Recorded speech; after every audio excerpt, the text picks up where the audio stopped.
आज मैं आपको ये बताऊंगा कि हम में से कितने लोग ऐसे हैं जो लिव इन रिलेशनशिप के बारे में जानते हैं। अगर जानते भी होंगे तो हम इसके आपको एडवांटेज यानी क्या क्या इसके फ़ायदे हैं और डिसएडवांटेज और क्या क्या ये नुकसानदेह हैं। तो सबसे पहले आप ये जानिए कि लिव इन रिलेशनशिप का मतलब होता है कि जब नौजवान लड़के और नौजवान लड़कियां एक कमरे में बिना शादी के रहते हैं तो इसे लिव इन रिलेशनशिप कहते हैं। ये मॉडर्न ज़माने का एक शादी का एक पर्यायवाची है। लेकिन जो कहते हैं ना कि शादी को अगर उल्टा कर दें तो दिशा चेंज हो जाती है। तो शादी के उलट करके अगर आप देखेंगे तो दिशा यानी बिना शादी के बिना निकाह के रहने को लिव इन रिलेशनशिप कहते हैं। तो पहले ये वेस्टर्न कंट्री में it is a very common था, लेकिन धीरे धीरे हमारे भारत में बड़ी तेज़ी से ये बढ़ रहा है।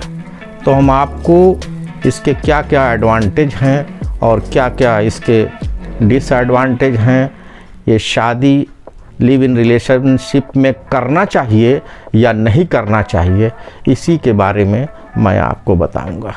उम्मीद है कि आपको पसंद आएगा। आइए देखते हैं कि तो अब मैं आपको लिव इन रिलेशनशिप में क्या क्या नुकसान होते हैं इसके बारे में भी आप जान लें।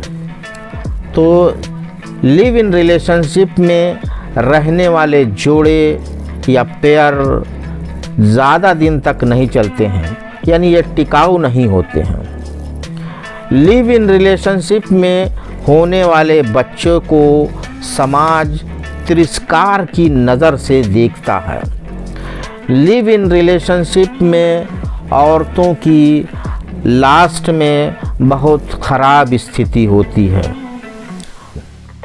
कुछ नौजवान लड़के और लड़कियां लिव इन रिलेशनशिप में टाइम पास अपनी मौज मस्ती के लिए करती हैं, जैसा कि आज के हीरो हीरोइन और बहुत सारे क्रिकेटर करते हैं।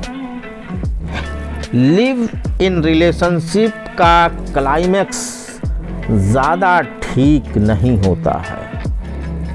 और मैं आपको एक ख़ास बात बताता हूँ कि लिव इन रिलेशन में हमेशा डर बना रहता है, अगला कब पगला हो जाए और चला जाए और छोड़ दे।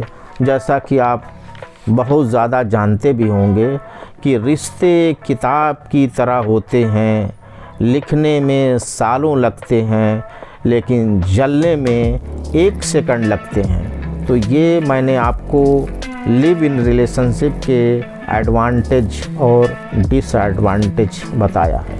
और साथ में हम आपको ये भी सजेशन देते हैं कि कुछ रिश्ते पैदा होते हैं, विरासत में मिलते हैं, कुछ हम बनाते हैं। तो प्यार का, शादी का, विवाह का बंधन बनाइए।